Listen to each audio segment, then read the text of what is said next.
View হচ্ছে just এরকম।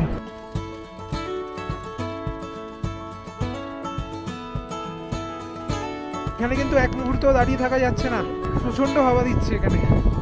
চলে এসেছি গ্যাংটকের বিখ্যাত এমজি মার্গে।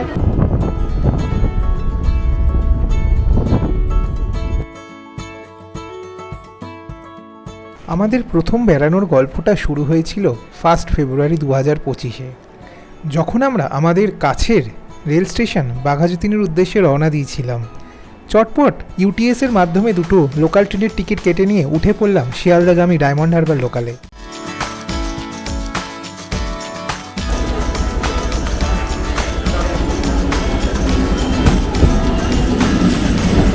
এখন বাজে রাত 9:12 আর আমরা এই মুহূর্তে এসে পৌঁছালাম শিয়ালদা স্টেশনের 20 নম্বর প্ল্যাটফর্মে।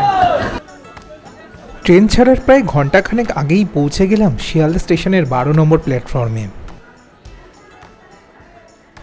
রাত যখন 9:54 তখন আমাদের ট্রেন 12343 দার্জিলিং মেল দিয়ে দিল 12 নম্বর প্ল্যাটফর্মে।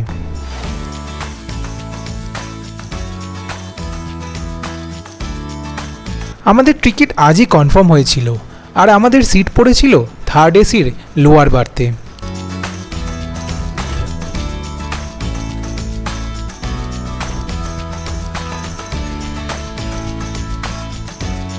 আমাদের ট্রেন 12343 শিয়ালদা হলদিবাড়ি দার্জিলিং মেল তার নির্ধারিত সময় রাত 10:15 শিয়ালদা স্টেশন থেকে ছাড়ল।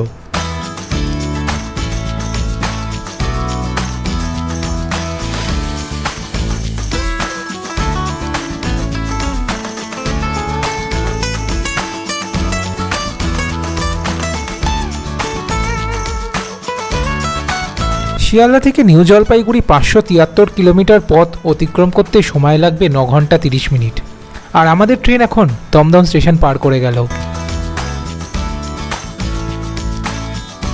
রাতের ডিনারে ছিল মায়ের হাতের করে দেওয়া পরোটা, ব্রোকলির তরকারি, পাড়ার দোকানের মিষ্টি আর জয়নগরের মোয়া।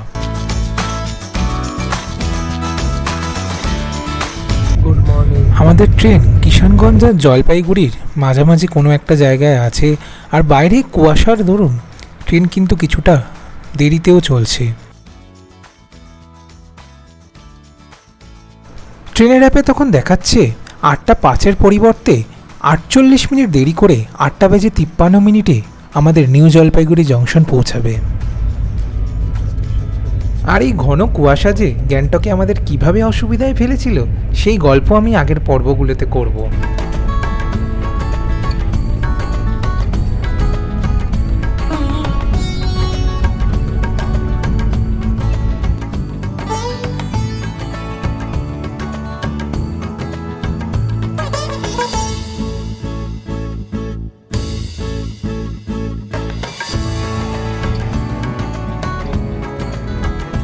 নিউ জলপাইগুড়ি জংশনে যখন পৌঁছালাম তখন ঘড়ির কাঁটায় 9টা ছুঁই ছুঁই।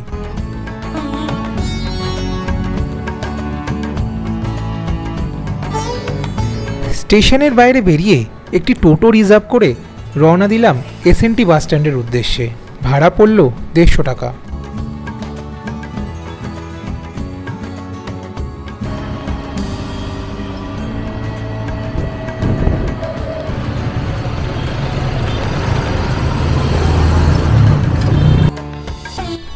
সকাল 10:15 পৌঁছে গেলাম সিকিম ন্যাশনালাইজ ট্রান্সপোর্ট বা এসএনটি বাস স্ট্যান্ডে।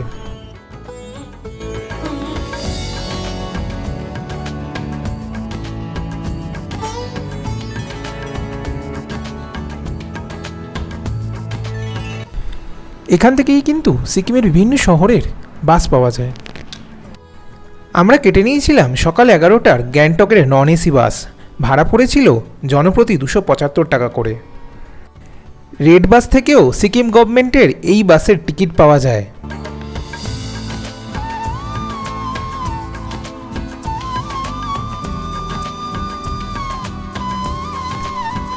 আমরা এখন পেরোচ্ছি সেবকের রেল ক্রসিং, আর দূরে দেখা যাচ্ছে সেবক রেলওয়ে স্টেশন। আর এখান থেকেই কিন্তু সঙ্গ নিচ্ছে তিস্তা নদী আমাদের ডান দিকে।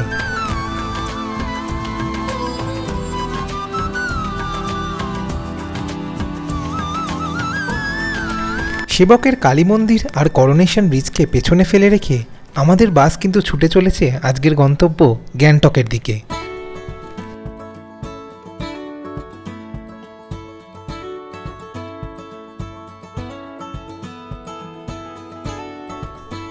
কিছুক্ষণের মধ্যেই আমাদের বাস দাঁড়িয়ে পড়ল একটি রেস্টুরেন্টের সামনে, যেখানে আমরা সেরে নিলাম আজকে দুপুরের খাওয়া দাওয়াটা। আর এখান থেকেই কিন্তু দেখা হয়ে গেল তিস্তা নদীর সাথে। লাঞ্চে নিয়ে নিয়েছিলাম এগ ফ্রাইড রাইস আর চিকেন মোমো। খাওয়া দাওয়ার পর্ব মিটিয়ে আবার আমাদের বাস ছুটে চলল গ্যাংটকের পথে।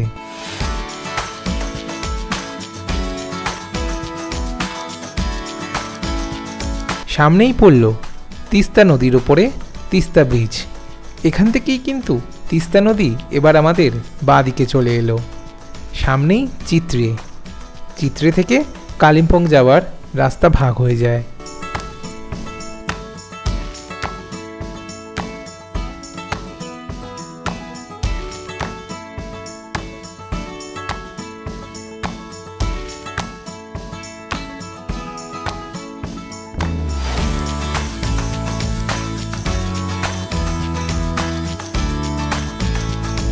আমাদের এই চলার পথে কখনো তিস্তা নদী অনেকটা নিচে, আবার কখনো একদম পাশাপাশি চলে আসতে লাগলো। দেখতে দেখতে পৌঁছে গেলাম সিকিমের রংপোতে, আর এখান থেকেই শুরু হচ্ছে সিকিম রাজ্য।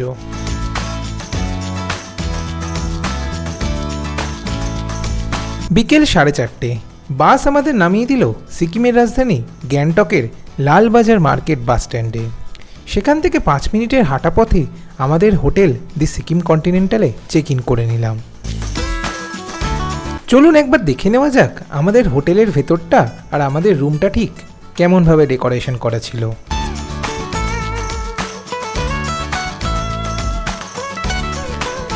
এই সিকিম কন্টিনেন্টাল হোটেলের রুম নাম্বার 302-তে প্রথমে ঢুকেই চোখে পড়ল একটি সাজানো গোছানো বিছানা।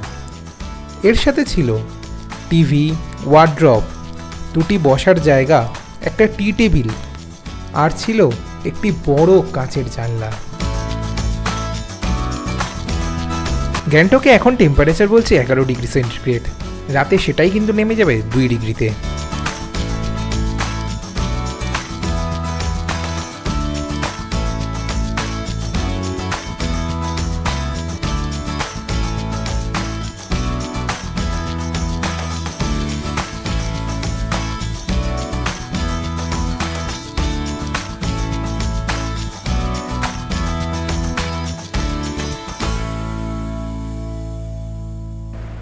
ঘড়ির কাঁটায় তখন 7:02। এই মুহূর্তে আমরা চলে এসেছি গ্যাংটকের বিখ্যাত এমজি মার্গে, আর আমি দাঁড়িয়ে আছি একদম এমজি মার্গের একদম শেষ পয়েন্টে।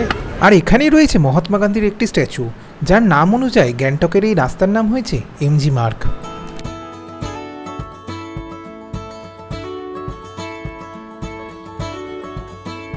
ট্যুরস অ্যান্ড ট্রাভেলসের অফিস থেকে শুরু করে থাকার জায়গা, খাবারের হোটেল, সুভিনিয়ার শপ, শীতের পোশাকের সম্ভার সব কিন্তু পাওয়া যায় এই এমজি মার্গের রাস্তায়।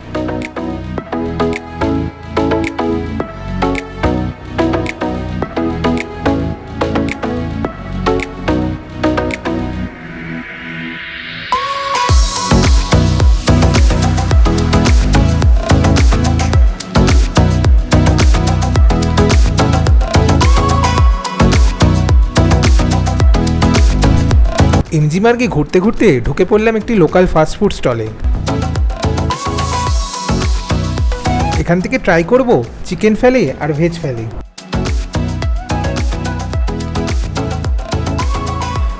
চিকেন শেফালে বা চিকেন ফ্যালে হচ্ছে একটি টিবেটিয়ান ডিশ, যেটাই কিন্তু চিকেন বা ভেজের স্টাফিং করা থাকে আর উপরে থাকে একটি ময়দার কোটিং, আর খেতেও কিন্তু দারুণ লাগছিল।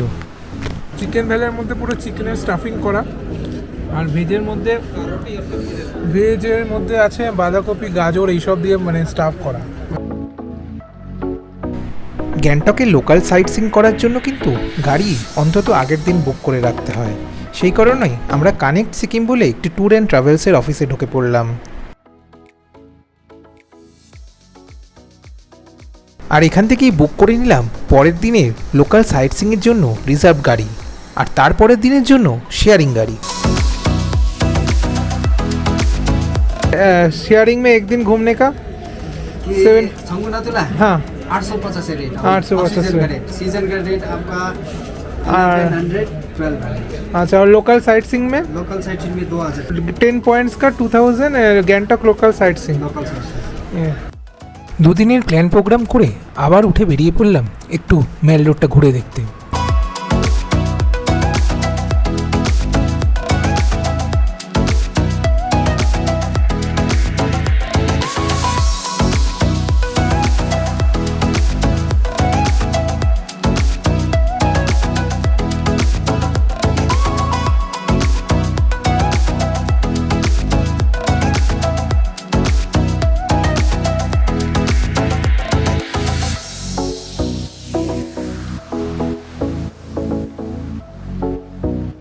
ডিনারটা সেরে নিলাম এমজি মার্গের পাশেই একটি রেস্টুরেন্টে।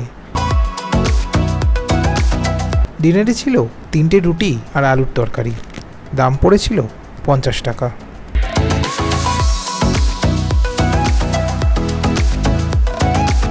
ডিনার শেষ করে ক্লান্ত শরীরে পাহাড়ি রাস্তা দিয়ে নামতে নামতে চলে এলাম আবার আমাদের হোটেলে। তার সাথেই শেষ হলো গ্যাংটকে আমাদের প্রথম দিনের গল্প। আগামী পর্বে থাকছে গ্যাংটকের কিছু লোকাল সাইট সিইং, সঙ্গে থাকছে কিছু গুরুত্বপূর্ণ তথ্য যা গ্যাংটক ভ্রমণের আগে জেনে নেওয়া খুবই জরুরি।